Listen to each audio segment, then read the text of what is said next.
어머님, 솔직히 짐덩어리예요. 우리도 이제 한계예요. 며느리가 제 방문을 닫아버릴 때 문틈 사이로 요양원 준비 체크리스트가 떨어졌습니다. 그 옆에서 아들은 아무 말 없이 인감도장을 들고 서 있었죠. 제 작은 방은 이미 박스가 가득 쌓여 있었고 장판은 반쯤 뜯겨나가 있었습니다. 이번 주에 모시고 갈게요. 방도 비워야 하니까 정리 좀 해두세요. 그들은 제가 들었는지조차 신경 쓰지 않았습니다. 하지만 장판을 뜯는 순간 공사 인부의 손끝에서 낡은 봉투 하나가 미끄러져 나왔습니다. 며느리는 쓰레기라며 버리려 했고 저는 조용히 봉투를 제 품에 감췄습니다. 그 봉투 안에는 저를 짐으로 만든 사람들을 단숨에 무너지게 할 남편의 마지막 장치가 들어 있었습니다. 그리고 그 순간부터 이 가족의 판은 조용히 뒤집히기 시작했습니다. 오늘의 사연 시작합니다. 어머니 병원비까지 포함하면 이달 적자가 30만 원은 더 늘어날 거야. 민수가 거실 테이블 위에 펼쳐진 서류들을 손가락으로 짚으며 말했습니다. 연체 안내문, 대출 상환표, 다은이 학원비 지출표 사이로 장기요양 비용이라고 적힌 종이가 끼어 있었어요. 장기요양 등급만 받으면 정부에서 지원해 주잖아. 선영이 계산기를 두드리며 대답했습니다. 저는 소파 끝자리에 앉아 TV 뉴스를 보고 있었는데 선영이 갑자기 리모컨을 가져가 볼륨을 줄였어요. 조용한 환경을 유지해야 집중이 되니까 TV 소리 좀 낮춰주세요. 선영이 리모컨을 테이블 위에 올려놓으며 말했습니다. 저는 아무 말도 하지 못한 채 화면 속 자막만 바라봤어요. 목소리가 거의 들리지 않아 내용을 알 수 없었지만 항의할 수가 없었습니다. 다음 날 아침 저는 가족들보다 1시간 먼저 일어나 조용히 부엌으로 향했어요. 발소리가 나지 않게 슬리퍼를 끌지 않고 들어올려 걸었습니다. 물을 끓이려고 가스레인지 앞에 서는데 선영이 잠옷 차림으로 나타났어요. 어머니, 제가 아침 준비할 테니까 거실로 나가 계세요. 선영이 저를 살짝 밀어내듯 옆으로 비켜달라고 손짓했습니다. 아직 물도 안 끓었는데 동선이 겹치면 불편하잖아요. 선영의 목소리에는 짜증이 섞여 있었어요. 저는 더 이상 말하지 못하고 부엌을 나왔습니다. 거실에서 기다리고 있는데 다은이가 교복을 입고 나타났어요. 가방을 메고 급하게 현관으로 향하다가 제 옆을 스쳐 지나갔습니다. 다은아, 아침은 먹고. 늦어서 못 먹어요. 다은이가 신발을 신으며 대답했어요. 현관문이 쾅 하고 닫히는 소리가 집안에 울렸습니다. 민수가 넥타이를 매며 거실로 나왔어요. 테이블 위에 서류들을 가방에 넣으면서 중얼거렸습니다. 병원비에 간병비까지. 이번 달은 정말 빡빡하네. 민수가 저를 쳐다보며 말했어요. 어머니, 장기요양 등급 신청하는 거 미루지 말고 빨리 해요. 정부 지원 받을 수 있는 건 다 받아야죠. 저는 고개만 끄덕였습니다. 민수는 더 이상 말하지 않고 출근길에 나섰어요. 혼자 남은 거실에서 저는 제 방으로 향했습니다. 문을 열자 택배 박스들이 침대 옆에 쌓여 있었어요. 선영이 인터넷으로 판매하는 옷가지들이 옷걸이에 주렁주렁 걸려 있었습니다. 제 침대는 방 한쪽 구석으로 밀려나 있었어요. 침대 옆 장판이 한쪽 모서리부터 불룩하게 들떠 있었습니다. 오래된 본드가 마르면서 접착력을 잃어버린 모양이었어요. 발로 살짝 눌러봤지만 금세 다시 올라왔습니다. 어머니, 선영이 방 안으로 들어오며 소리쳤어요. 장판 교체해야 하니까 짐 좀 정리해 주세요. 이 방 상태로는 못 살겠어요. 선영이 손에 종이 한 장을 들고 있었어요. 가까이 다가가 보니 정리 계획표라고 적혀 있었습니다. 쓸모없는 물건들은 다 버려야 해요. 여기 목록 만들어뒀으니까 확인하고 분류해 주세요. 선영이 종이를 제 손에 쥐어주며 말했어요. 옷장, 화장대, 서랍장 순서로 정리할 구역이 적혀 있었습니다. 점심시간이 지나고 저는 경로당으로 나갔어요. 평소처럼 할머니들과 TV를 보며 앉아 있는데 옆자리 순자가 말을 걸었습니다. 영숙이, 너 요즘 며느리가 어떻게 대해? 그냥 평상시와 같아요. 우리 동네 김할머니는 지난달에 요양원 들어갔더라고. 자식들이 보냈대. 순자의 말에 주변 할머니들이 고개를 돌렸어요. 요즘 그런 경우가 많다던데. 우리도 언제 그렇게 될지 모르지. 할머니들의 대화를 들으며 저는 수첩에 몇 자 적었습니다. 요양원, 자식들이 보냄이라는 단어들이었어요. 해가 질 무렵 집으로 돌아왔습니다. 현관문을 열고 들어서는데 거실에서 민수와 선영의 목소리가 들렸어요. 이 요양원은 시설도 괜찮고 비용도 적당한 편이야. 민수가 컴퓨터 화면을 가리키며 말했어요. 화면에는 요양원 내부 사진들이 떠 있었습니다. 입소대기 기간은 얼마나 걸릴까요? 2개월 정도 예상하면 될 것 같은데. 선영이 옆에 놓인 비용표를 보며 대답했습니다. 저는 현관에서 신발을 벗으며 그들의 대화를 듣고 있었어요. 어머니 상태로는 충분히 입소 가능할 거야. 장기요양 등급만 나오면. 저는 더 이상 듣지 못하고 제 방으로 들어갔습니다. 문을 닫고 침대에 앉으니 가슴이 답답했어요. 창문 밖 어둠 속에서 제 모습이 흐릿하게 반사되어 보였습니다. 저녁 시간이 되어 거실로 나갔어요. 식탁 위에는 제 약봉투가 선영이 만든 비용 계산표 옆에 놓여 있었습니다. 어머니 약값도 만만치 않네요. 선영이 영수증을 들여다보며 말했어요. 장기요양 등급 받으면 약값도 일부 지원된다고 하던데. 민수가 젓가락을 들며 대답했습니다. 빨리 신청서 넣어야겠어요. 혜택 받을 수 있는 건 다 받아야죠. 저는 밥을 먹으면서도 입맛이 없었어요. 제가 마치 해결해야 할 문제처럼 여겨지는 기분이었습니다. 밤이 되어 화장실에 가려고 방문을 열었어요. 발소리를 최대한 줄이려고 발꿈치를 들고 걸었습니다. 어머니, 밤에 돌아다니실 때 좀 조용히 해주세요. 거실에서 선영의 목소리가 들렸어요. TV 보는데 신경 쓰여서. 저는 대답 대신 고개만 끄덕이고 화장실로 향했습니다. 용변을 보고 나와서도 발꿈치를 들고 조심조심 걸었어요. 제 방으로 돌아와 문을 닫고 나니 마치 감옥에 갇힌 기분이었습니다. 침대에 누워 천장을 바라보며 오늘 하루를 떠올려 봤어요. 아침부터 밤까지 제가 누군가의 짐이 되어버린 것 같았습니다. 요양원 이야기, 비용 계산, 장기요양 등급. 모든 대화의 중심에 제가 있었지만 정작 제 의견은 아무도 묻지 않았어요. 회사에서 구조조정 설명회를 했어. 민수가 현관문을 열고 들어서며 말했습니다.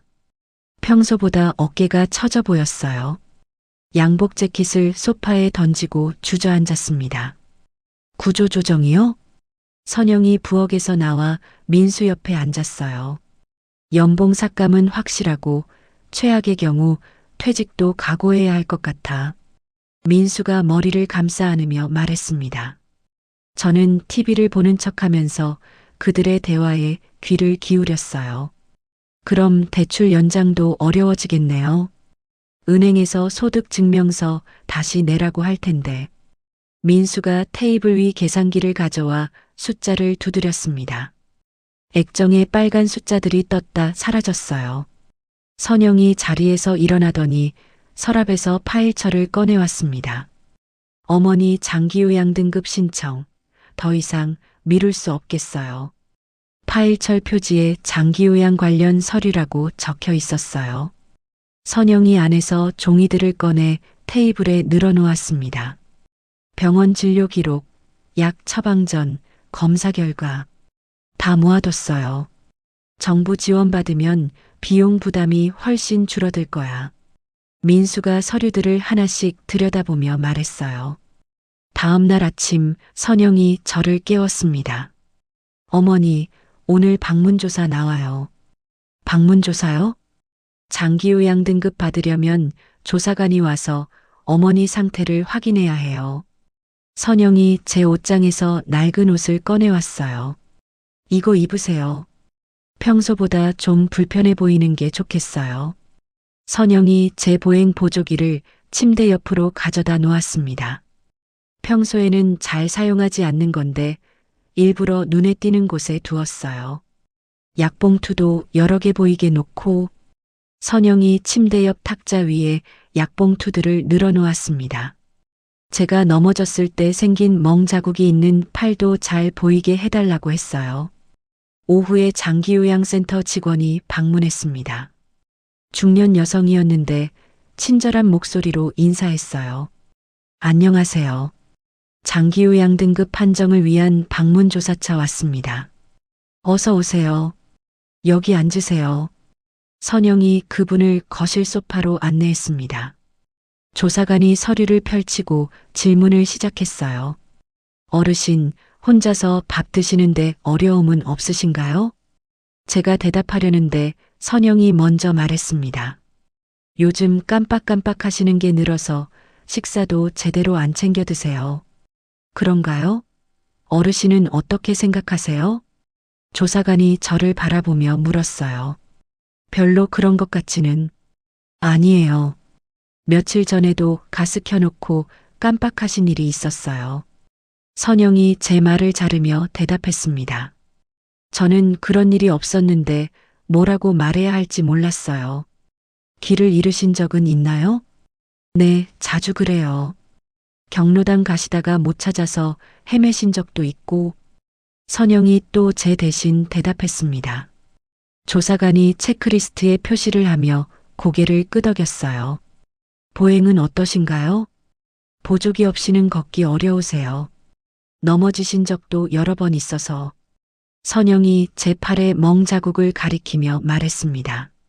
조사관이 그 부분을 자세히 살펴봤어요. 조사가 끝나고 조사관이 돌아간 후 선영이 바로 움직였습니다. 제 방으로 들어가더니 옷장 서랍을 열기 시작했어요. 이제 본격적으로 정리해야겠어요. 서랍 안에서 옷가지들을 꺼내 침대 위에 늘어놓았습니다.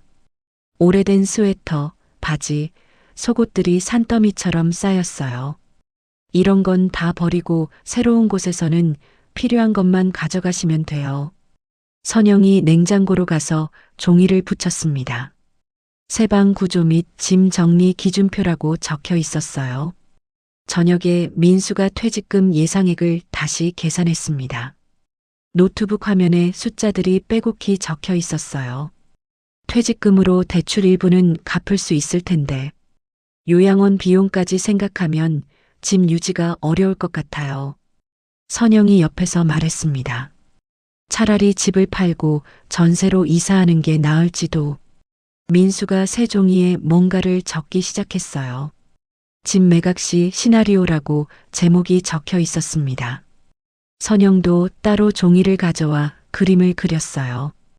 어머니가 요양원 가시면 이 방을 다은이 공부방으로 바꿀 수 있겠어요.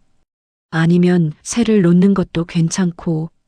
두 사람이 제가 없다는 듯이 계획을 세웠습니다. 저는 그 모습을 보면서도 아무 말도 할 수 없었어요. 다음 날 경로당에 갔는데 낯선 분이 계셨어요. 복지센터에서 나왔다며 자기소개를 했습니다. 안녕하세요. 지연이라고 해요. 어르신들께 도움이 될 만한 정보를 전달하려고 왔습니다. 지연이 가방에서 유인물들을 꺼냈어요. 요즘 강제 입소 사례가 늘고 있어서 주의가 필요해요. 강제 입소요? 순자가 물었습니다. 가족들이 어르신 동의 없이 요양원에 보내는 경우에요. 재산이나 주거권 문제도 함께 일어나죠. 지연이 유인물을 하나씩 나눠주었어요. 노인 인권 보호, 재산권 보호 방법 같은 제목들이 적혀 있었습니다. 혹시 이런 상황에 처하신 분이 계시면 언제든 연락하세요. 지연이 명함을 건네주었어요. 저는 그 명함을 조심스럽게 주머니에 넣었습니다. 집으로 돌아오는 길에 유인물을 다시 읽어봤어요. 본인 동에 없는 입소는 불법, 재산 처분 시 본인 동의 필수 같은 문장들이 눈에 들어왔습니다. 집에 도착하니 선영이 전화 통화를 하고 있었어요. 네, 장판 교체 공사 예약하고 싶은데요. 언제 가능하세요? 다음 주 화요일이요? 좋아요. 선영이 전화를 끊고 저를 바라봤습니다. 어머니, 장판 교체 공사 다음 주에 해요. 그날 하루는 방에 계시면 안 되니까 미리 말씀드려요. 저는 고개를 끄덕였습니다. 그런데 갑자기 남편 병철이 생전에 했던 말이 떠올랐어요. 영수가 나중에 우리가 늙으면 자식들한테 짐 될까봐 걱정이야. 그럴 때를 대비해서 뭔가 준비해둬야 할 텐데. 병철이 웃으면서 농담처럼 말했던 기억이었어요. 그때는 그저 웃고 넘겼는데 지금 생각해보니 농담이 아니었을지도 모르겠습니다. 장판 교체를 한다고 하니 병철이의 말이 더욱 선명하게 떠올랐어요. 뭔가 중요한 걸 놓치고 있는 기분이 들었습니다. 다음 날 아침 일찍 지연에게 전화를 걸었습니다. 안녕하세요. 어제 경로당에서 배웠던 영숙입니다. 아, 영숙 할머니. 안녕하세요. 지연의 목소리가 따뜻했어요. 혹시 개별 상담이 가능한지요? 물론이죠. 언제 시간이 되세요? 오늘 오후에 시간이 되신다면 오후 2시에 복지센터로 오세요. 2층 상담실에서 만나요. 복지센터에 도착하니 지연이 미소를 지으며 맞아주었습니다. 상담실 책상 위에는 각종 서류들과 안내 책자들이 놓여 있었어요. 무엇을 도와드릴까요? 지연이 의자를 권하며 물었습니다. 저희 집 상황이 좀 복잡해서요.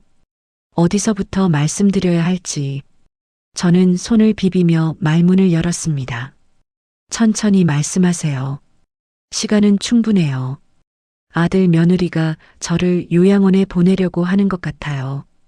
제 동의도 없이 서류를 준비하고 있고, 지연이 노트를 꺼내 펜을 들었어요. 구체적으로 어떤 일들이 있었나요? 저는 장기요양 등급 신청부터 요양원 견학, 방문 조사까지 차근차근 설명했습니다. 지연이 중간중간 고개를 끄덕이며 메모를 했어요. 그리고 며칠 전에는 제 방 장판을 교체한다고 하더라고요. 장판 교체요? 네, 다음 주 화요일에 공사한다고 해서. 지연이 펜을 멈추고 저를 바라봤습니다. 혹시 할머니 명의로 된 재산이 있나요? 재산이라고 할 만한 건. 저는 잠시 생각에 잠겼어요. 돌아가신 남편분께서 뭔가 남겨두신 게 있을 수도 있어요.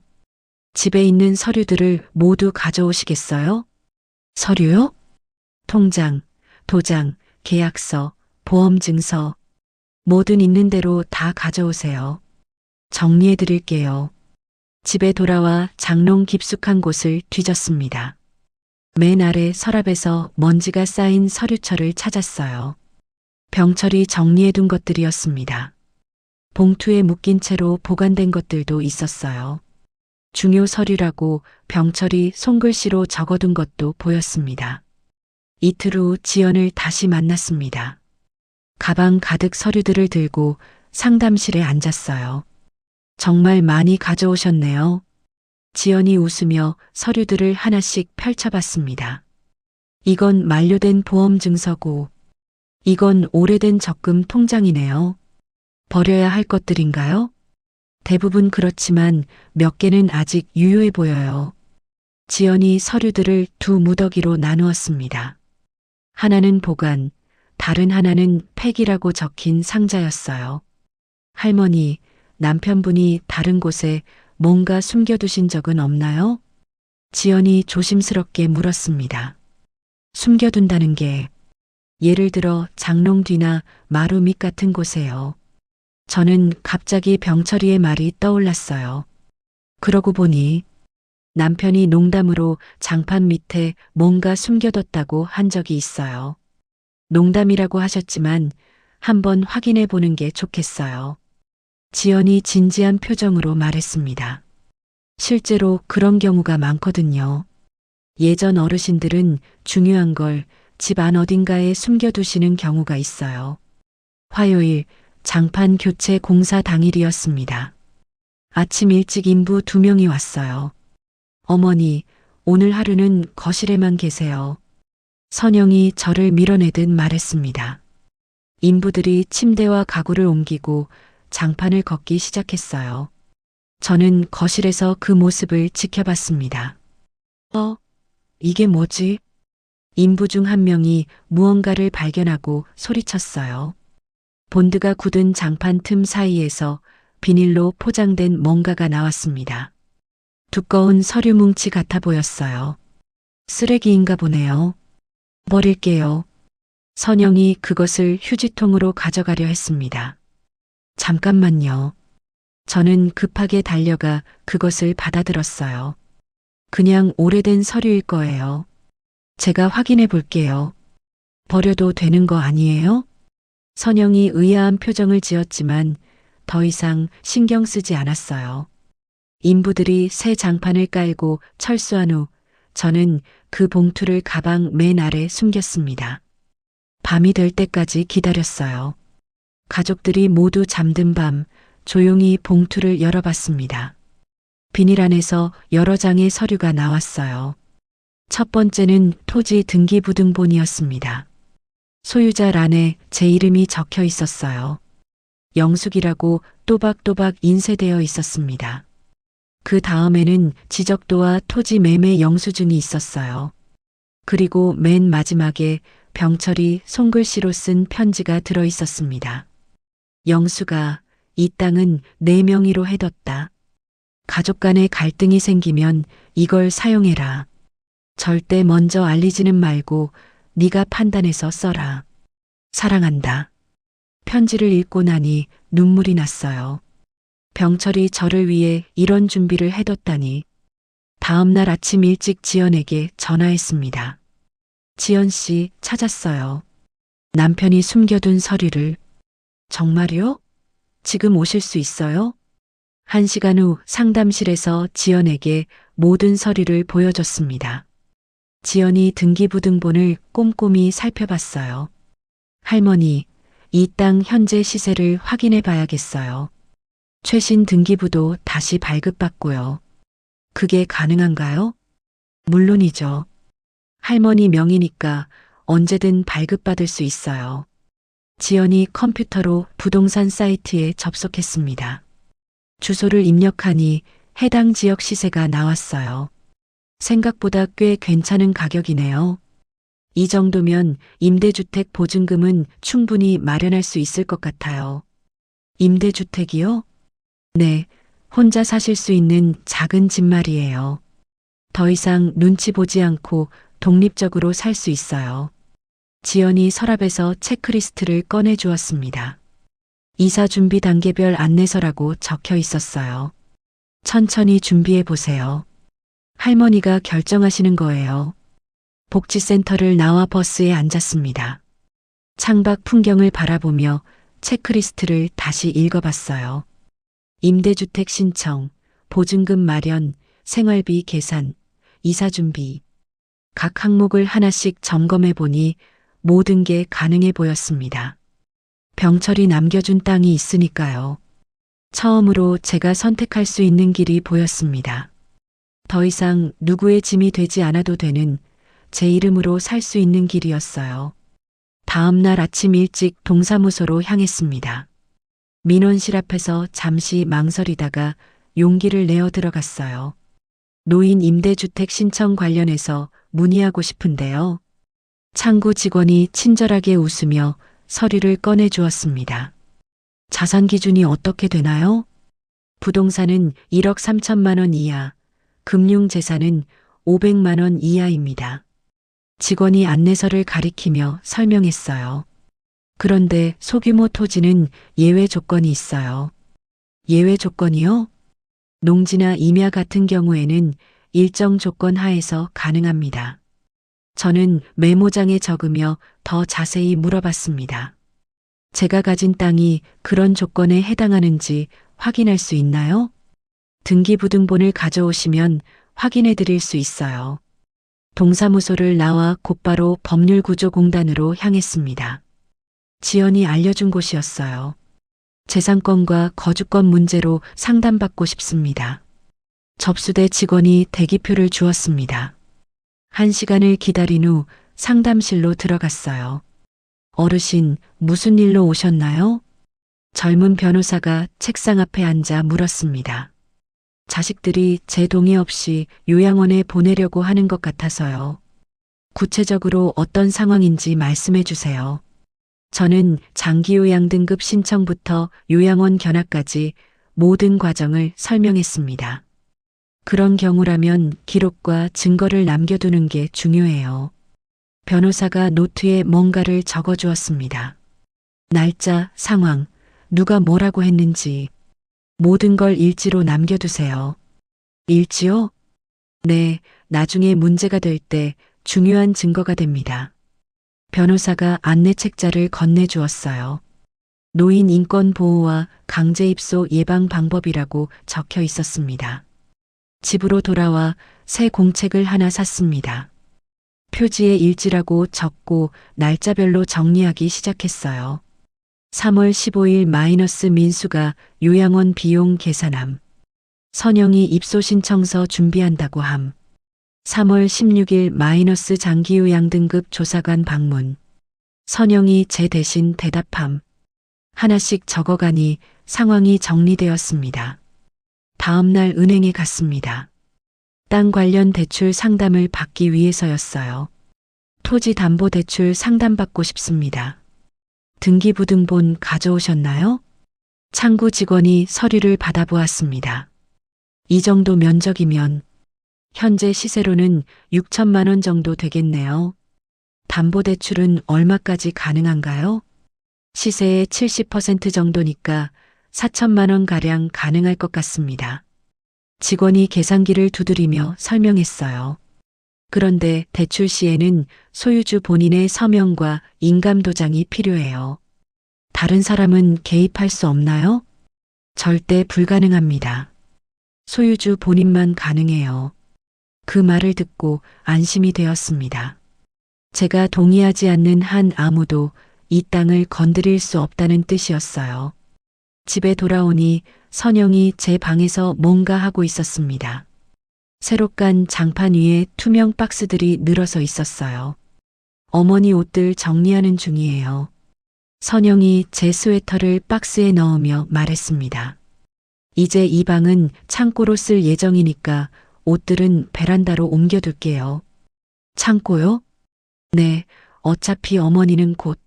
선영이 말을 멈추고 저를 바라봤습니다. 곧 뭐요? 아니에요. 그냥 공간 활용을 효율적으로 하려고요. 선영이 얼버무리며 박스를 들고 나갔어요. 저는 책상 서랍을 열고 오늘 받아온 자료들을 정리했습니다. 동사무소 안내서, 법률구조공단 책자, 은행 상담 메모, 모든 걸 파일에 넣고 독립준비라고 적었어요. 그 옆에는 병철이 남긴 땅 서류들도 함께 넣었습니다. 밤이 되어 잠들 준비를 하는데 방문을 살짝 두드리는 소리가 들렸어요. 할머니, 저예요. 다은이 목소리였습니다. 문을 열어주니 다은이가 조심스럽게 들어왔어요. 할머니, 방이 왜 이렇게 달라졌어요? 다은이가 주변을 둘러보며 물었습니다. 장판을 새로 깔아서 그래. 그런 게 아니라 할머니 물건들이 다 없어졌어요. 다은이가 빈 옷걸이를 바라봤습니다. 엄마가 정리했다고 하더라. 할머니, 어디 가시는 거예요? 다은이의 목소리에 걱정이 섞여 있었어요. 아직 확실하지 않아. 저는 다은이 머리를 쓰다듬어 주었습니다. 할머니가 어디 가시든 저는 할머니 편이에요. 다은이가 작은 목소리로 말했습니다. 그 말을 듣고 가슴이 찡했어요. 다은이가 나간 후 지연에게 문자를 보냈습니다. 핸드폰 사용이 서툴렀지만 천천히 눌러가며 적었어요. 내일 다시 만날 수 있나요? 금세 답장이 왔습니다. 네, 오전 10시에 센터로 오세요. 다음 날 지연을 만나 그동안 모은 정보들을 모두 전달했습니다. 할머니, 정말 많이 알아보셨네요. 지연이 제 파일을 보며 놀라워했어요. 추가로 필요한 게 몇 가지 더 있어요. 지연이 새로운 체크리스트를 만들어 주었습니다. 일지 작성법, 보호 신청 절차, 입소 강요 대비 방법. 이런 것들까지 알아야 하나요? 미리 준비해 두시는 게 좋아요. 상황이 급하게 돌아갈 수 있거든요. 그 말에 등골이 오싸해졌습니다. 민수와 선영이 언제 본격적으로 움직일지 모르니까요. 집으로 돌아오는 길에 임대주택 단지를 방문했습니다. 지연이 알려준 곳이었어요. 단지 입구에서 관리사무소를 찾아갔습니다. 견학 가능한가요? 물론이죠. 빈집이 한 채 있어요. 관리인이 열쇠를 들고 안내해 주었습니다. 작은 원룸이었지만 깔끔했어요. 부엌, 화장실, 작은 거실이 있었습니다. 근처에 병원이나 경로당은 있나요? 걸어서 10분 거리에 보건소가 있고 경로당은 바로 옆동에 있어요. 교통은 어떤가요? 버스 정류장이 단지 앞에 있어서 편리해요. 모든 게 마음에 들었습니다. 혼자 살기에는 충분했어요. 집으로 돌아오니 민수와 선영이 거실에서 뭔가 논의하고 있었습니다. 요양원 대기 기간이 2개월이라고 하니까. 그럼 5월쯤에는 입소 가능하겠네요. 민수가 달력을 보며 날짜에 표시를 했어요. 입소 준비물도 미리 챙겨야 하고 선영이 목록을 작성하고 있었습니다. 저는 그들을 지나쳐 제 방으로 들어갔어요. 책상에 앉아 오늘의 일지를 적었습니다. 3월 20일 마이너스 임대주택 견학 완료. 모든 조건 만족. 민수와 선영이 5월 요양원 입소 계획 확정. 일지를 쓰고 나니 제가 할 일이 명확해졌습니다. 5월이 되기 전에 모든 준비를 끝내야 했어요.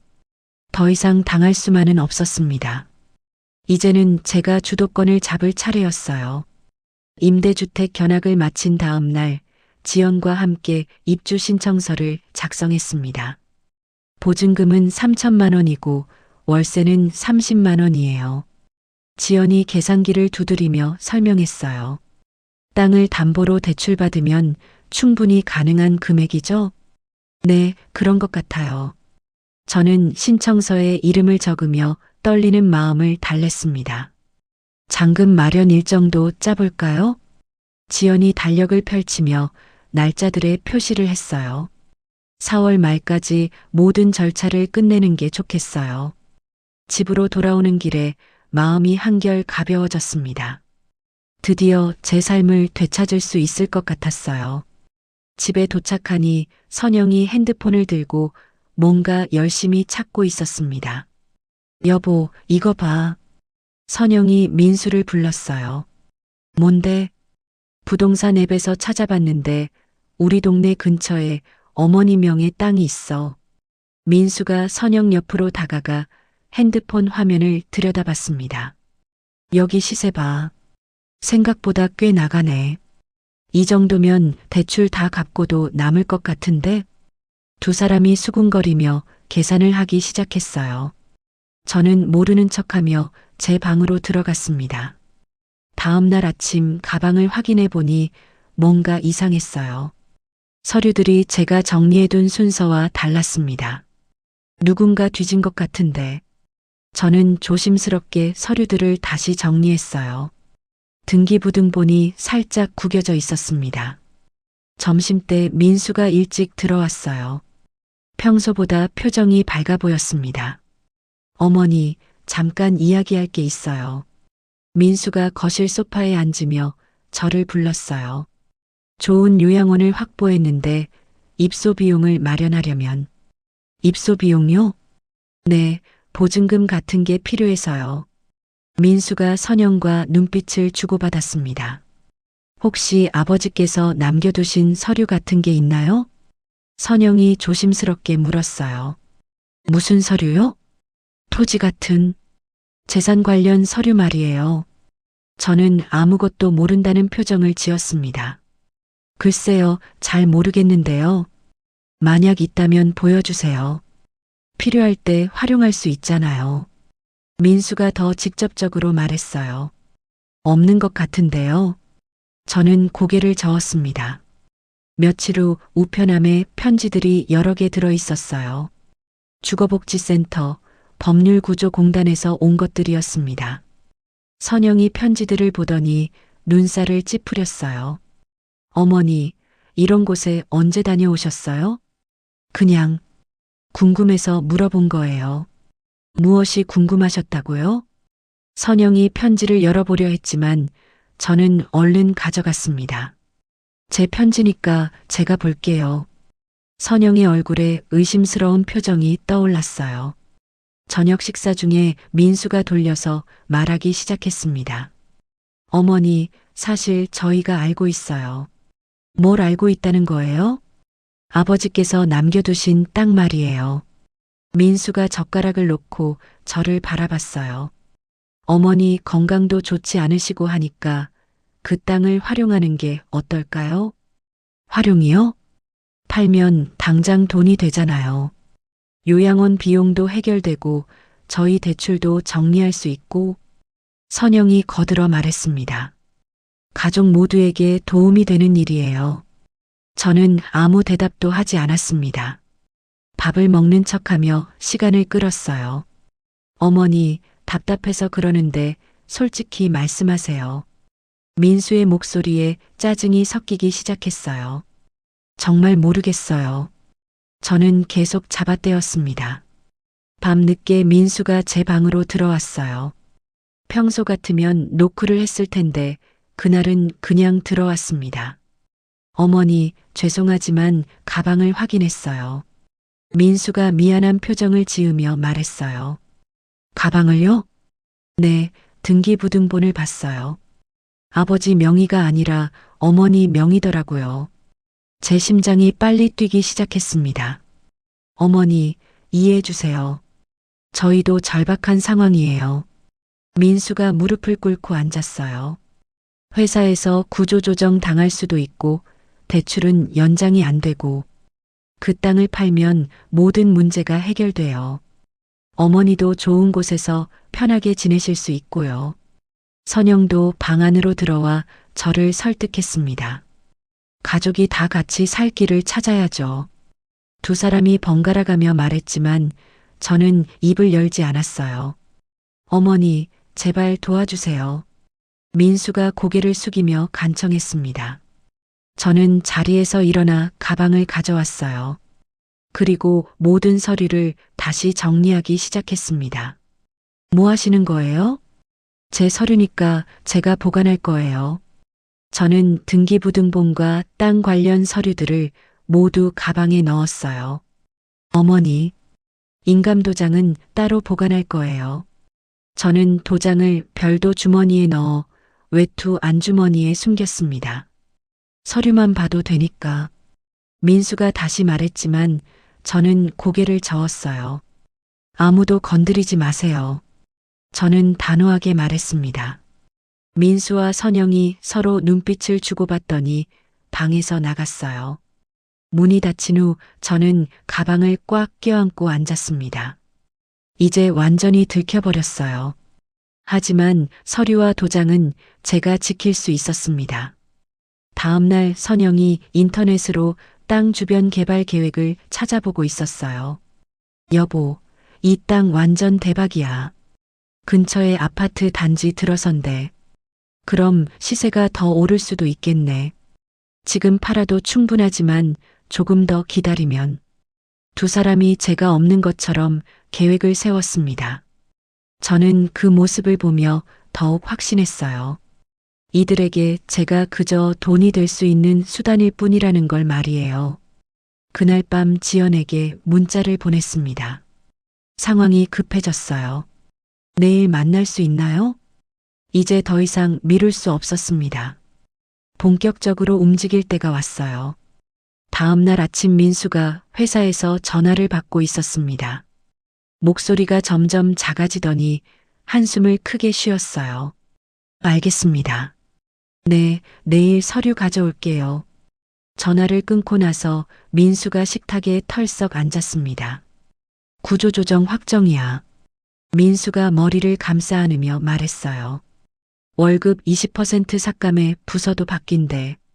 선영이 부엌에서 나와 민수 옆에 앉았습니다.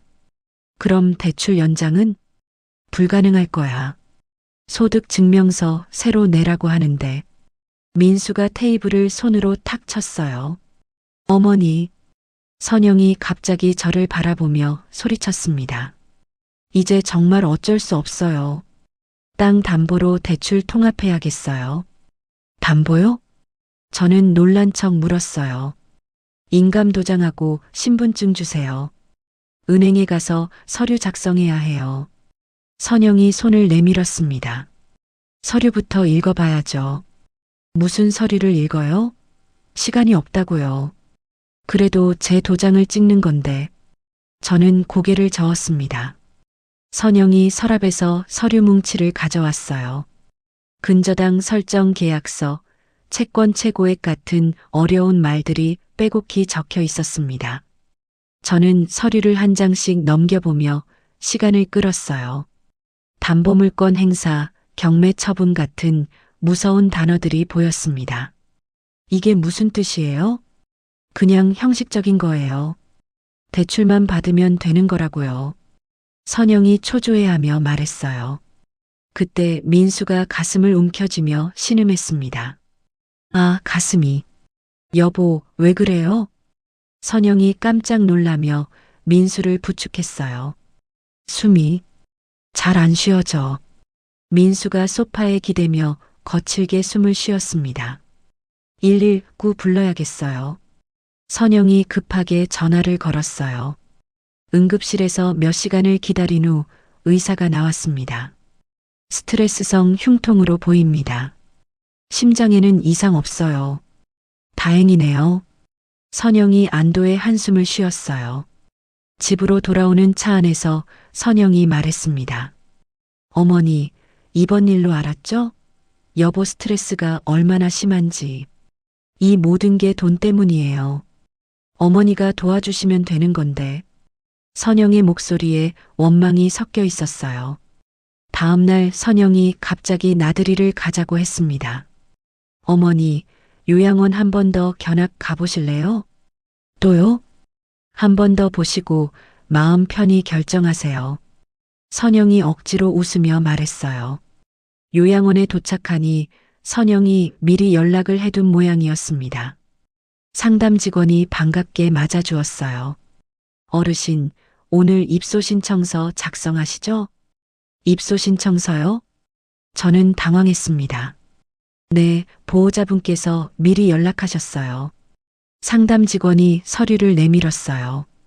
보니까 보호자 서명란에 이미 선영이 이름이 적혀 있었습니다. 보호자 서명은 이미 되어 있고 어르신께서 서명만 하시면 돼요. 제가 언제 입소한다고 5월 초 입소 예정으로 알고 있는데요. 상담 직원이 달력을 펼쳐 보였어요. 이미 제 이름이 적혀 있었습니다. 입소 준비물 목록도 드릴게요. 상담 직원이 종이를 건네주었어요. 침구류, 의류, 세면도구, 필요한 물건들이 적혀 있었습니다.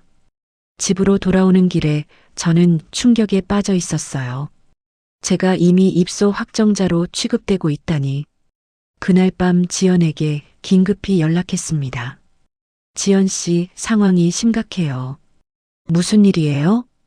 요양원에서 이미 입소 확정자로 처리하고 있어요. 지연이 잠시 침묵하더니 말했습니다. 내일 아침 일찍 오세요. 강제 입소 증거 확보 방법을 알려드릴게요. 다음 날 지연을 만나 모든 상황을 설명했습니다. 할머니, 이제 적극적으로 대응하셔야 해요. 지연이 서류 뭉치를 꺼내 주었어요. 노인 보호 신청서, 강제 입소 신고서, 이런 것들을 준비해 두세요. 정말 그런 데까지 가야 하나요? 가족이라고 해서 어르신의 의사를 무시할 수는 없어요. 지연의 목소리가 단호했습니다. 집에 돌아오니 민수와 선영이 제 방에서 나오는 걸 봤어요. 뭐 하신 거예요? 어머니 이사 준비해드리고 있었어요. 선영이 태연하게 대답했습니다. 이사요? 요양원 입소 준비 말이에요. 짐 정리는 미리 해둬야죠. 제 옷들이 박스에 담겨 있었어요. 화장품, 책, 사진들도 모두 정리되어 있었습니다. 제가 입소한다고 누가 정했어요? 제 목소리가 떨렸습니다. 어머니, 현실을 인정하세요. 민수가 진짜 가족이 우선이에요. 가족이요? 저는 웃음이 나왔어요. 가족이면 제 의견도 들어봐야 하는 거 아니에요? 어머니 상태로는 혼자 살기 어려워요. 선영이 단호하게 말했습니다. 누가 결정할 일이 아니에요. 저는 더 이상 참을 수 없었습니다. 서랍에서 요양원 서류들을 꺼내 식탁 위에 펼쳤어요. 그 옆에 땅 관련 서류들도 나란히 놓았습니다. 저는 요양원 안 갑니다. 제 목소리가 거실에 울려 퍼졌어요. 어머니, 이 땅은 제 주거지 확보용으로만 쓸 거예요. 다른 용도로는 절대 안 돼요. 민수와 선영이 동시에 벌떡 일어났습니다. 어머니, 지금 뭐 하시는 거예요? 제 인생은 제가 결정할 거예요. 저는 서류들을 모두 가방에 넣었습니다. 인감도장도 단단히 품에 안았어요. 가족을 위해서 생각해 보세요. 선영이 다가오려 했지만 저는 뒤로 물러섰습니다. 이제부터 제 일에 간섭하지 마세요. 저는 방으로 들어가 문을 굳게 닫았습니다. 밖에서 민수와 선영이 무언가 말하는 소리가 들렸지만 더 이상 듣고 싶지 않았어요. 마침내 제가 원하는 것을 말했습니다. 이제 돌이킬 수 없는 길에 들어선 거죠. 일주일 후 임대주택에서 전화가 왔습니다. 영숙 어르신, 입주 확정되셨어요. 관리소 직원의 목소리가 밝았어요. 다음 주 금요일까지 보증금 입금하시면 됩니다. 감사합니다. 저는 떨리는 목소리로 대답했습니다. 전화를 끊고 바로 은행으로 향했습니다. 땅 담보 대출 서류를 들고 가서 최종 절차를 밟았어요. 3천만 원 대출 승인되셨습니다. 은행 직원이 통장을 건네주었어요. 제 명의로 된 통장에 큰 금액이 찍혀 있는 걸 보니 실감이 났습니다.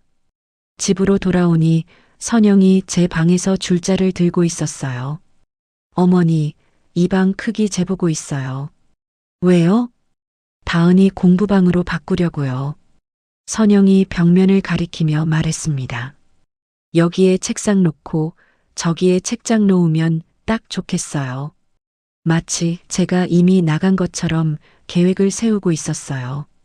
아직 이사 안 갔는데 어차피 곧 나가실 거잖아요. 선영이 쌀쌀하게 대답했습니다. 저는 더 이상 말하지 않고 짐 정리를 시작했어요. 옷가지, 생활용품, 기념품들을 종류별로 나누었습니다. 정말 필요한 것만 골라내니 박스 3개면 충분했어요. 첫 번째 박스에는 생활, 두 번째에는 기억, 세 번째에는 서류라고 적었습니다. 이사 전날 밤 다은이가 제 방으로 왔어요. 할머니, 정말 가시는 거예요? 다은이 눈에 눈물이 고여 있었습니다. 그래, 할머니 혼자 살 집을 구했어. 저도 가면 안 돼요? 다은이는 학교 다녀야지. 저는 다은이 머리를 쓰다듬어 주었어요. 할머니한테 편지 써도 돼요? 물론이지. 할머니도 다은이 생각하면서 살 거야. 다은이가 작은 쪽지를 제 손에 쥐어 주었어요. 이거 새 집에서 읽어보세요. 이사 당일 아침 작은 트럭이 왔습니다. 박스 3개와 작은 냉장고, 세탁기만 실으니 금세 끝났어요. 민수가 나와서 인사했습니다. 어머니, 몸 건강히 지내세요. 응, 너희도 건강해라. 선영은 멀찍이 서서 손만 흔들었어요. 딱히 아쉬워하는 모습은 보이지 않았습니다. 할머니, 다은이가 급하게 뛰어나와 저를 끌어안았어요. 주말에 놀러 갈게요. 그래, 기다리고 있을게. 트럭이 출발하자 창밖으로 집이 작아져 갔어요.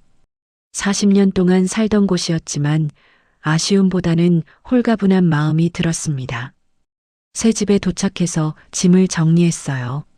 작지만 깔끔하고 모든 게 제 마음대로였습니다. 냉장고 위치, 세탁기 위치, 옷장 배치까지 제가 직접 결정했어요. 아무도 간섭하지 않으니 얼마나 편한지 모르겠습니다.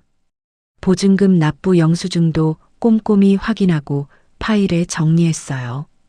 이제 이 집은 완전히 제 것이었습니다. 3일 후 민수와 선영이 찾아왔어요. 어머니, 집이 괜찮네요. 민수가 집 안을 둘러보며 말했습니다. 병원은 가까워요?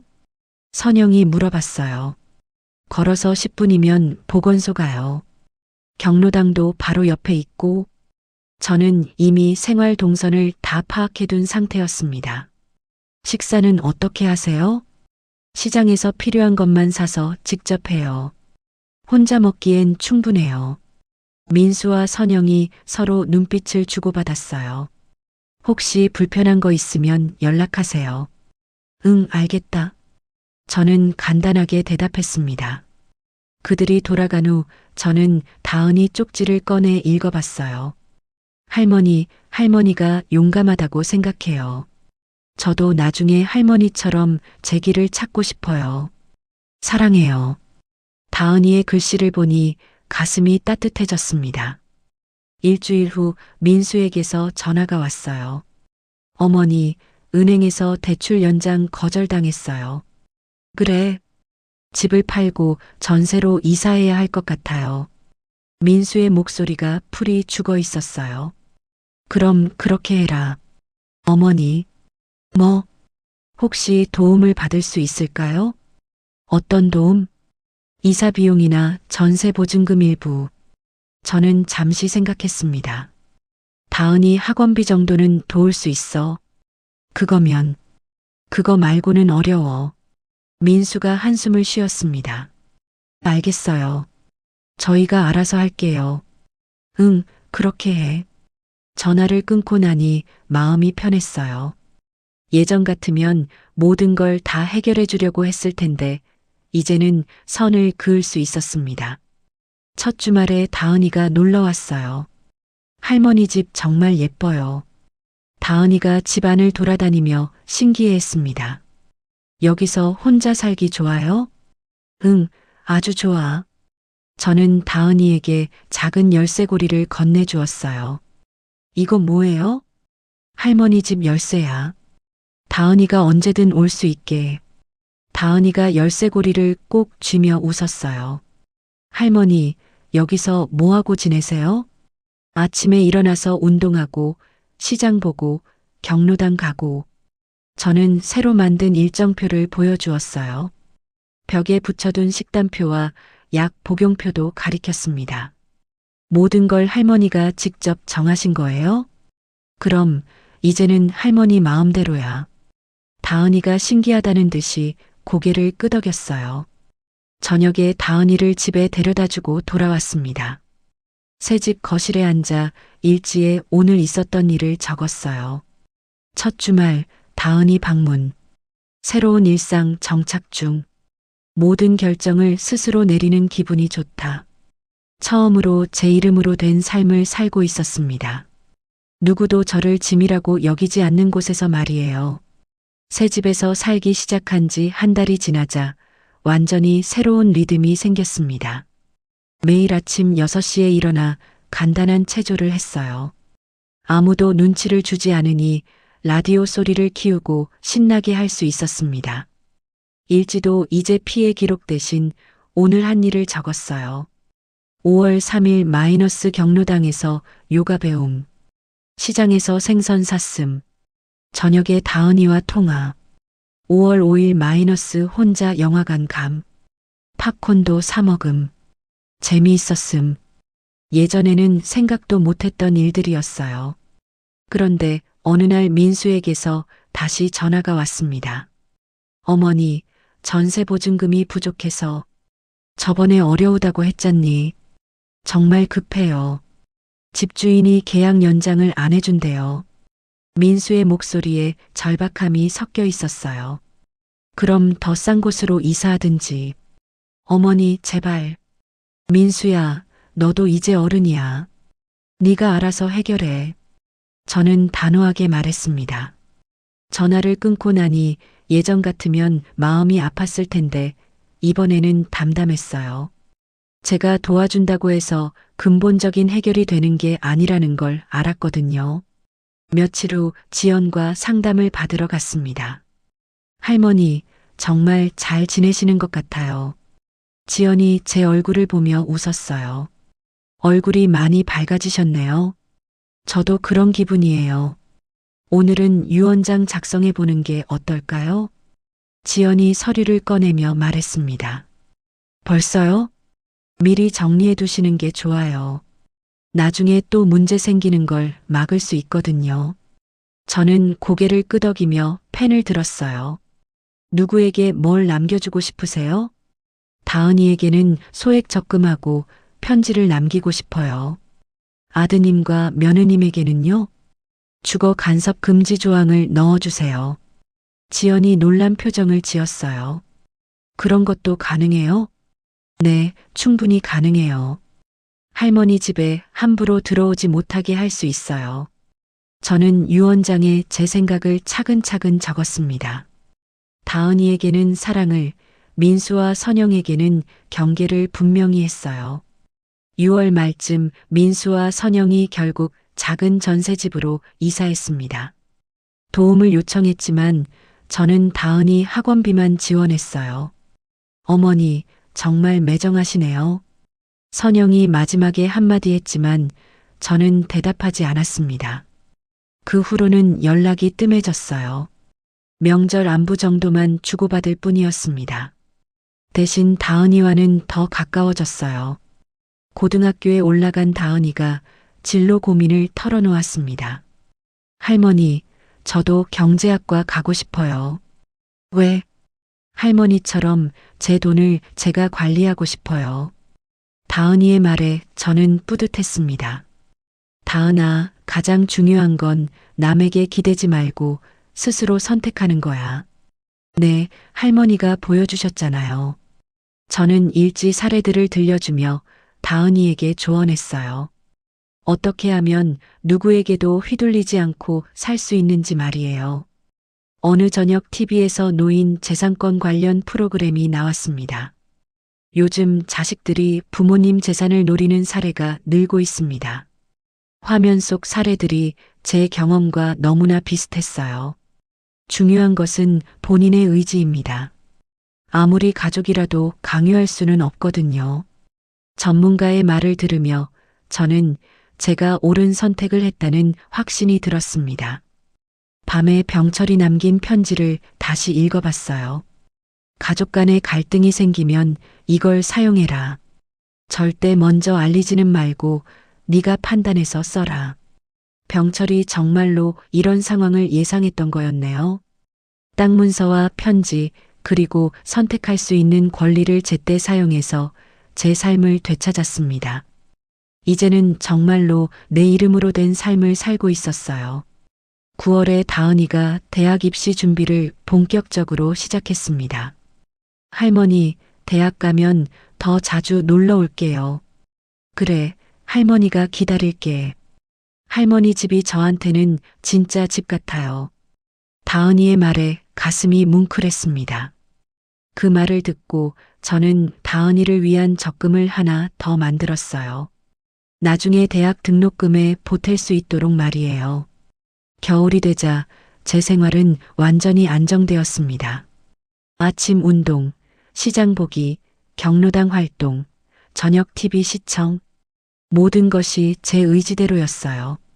연말에 일지를 정리하면서 1년을 되돌아봤습니다. 처음 짐 취급을 받던 때와 지금의 모습이 완전히 달랐어요. 마지막 페이지에 펜을 들고 한 줄을 적었습니다. 나는 더 이상 누구의 짐이 아니다. 그 문장을 쓰고 나니 모든 게 끝났다는 기분이 들었어요. 식탁에 앉아 새 집 열쇠를 만지작거렸습니다. 이 작은 열쇠가 제게는 자유의 상징이었어요. 창밖으로 눈이 내리고 있었습니다. 하얀 눈처럼 제 마음도 깨끗하고 평온했어요. 병철이 만약 살아있다면 뭐라고 할까요? 잘했다, 영수가. 이제야 제대로 된 내 인생을 사는구나. 그런 말을 해줄 것 같았어요. 저는 일지를 닫고 내일 할 일을 생각해 봤습니다. 경로당에서 새로 시작하는 서예 교실에 참가할 예정이었어요. 70대의 새로운 취미를 시작한다니 예전에는 상상도 못했던 일이었습니다. 이제 제 인생의 모든 페이지는 제가 쓸 거예요. 누구도 대신 써줄 수 없고 누구도 지워버릴 수 없는 제 이야기를 말이에요. 영숙의 이야기는 여기서 끝입니다. 70대의 나이에도 자신의 삶을 되찾을 수 있다는 것, 가족이라는 이름으로 강요받는 선택을 거부할 수 있다는 것을 보여준 이야기였습니다. 누구나 살면서 한 번쯤은 다른 사람의 기대나 압박에 휘둘려 본 경험이 있을 겁니다. 특히 나이가 들면서 점점 선택의 여지가 줄어든다고 생각하기 쉽죠. 하지만 영숙은 늦은 나이에도 용기를 내어 자신만의 길을 걸었습니다. 때로는 혼자 서는 것이 외롭고 힘들 수도 있습니다. 하지만 누군가의 짐이 되어 사는 것보다는 당당하게 제 이름으로 사는 것이 더 값진 삶이 아닐까요? 진정한 가족은 서로를 존중하고 배려하는 관계입니다. 일방적인 희생이나 강요가 아니라 서로의 선택을 인정해주는 것에서 시작되죠. 이야기를 끝까지 들어주신 분이 계시다면 잘 들었다고 댓글 하나만 남겨주세요. 여러분이라면 이 상황에서 어떤 선택을 하셨을까요?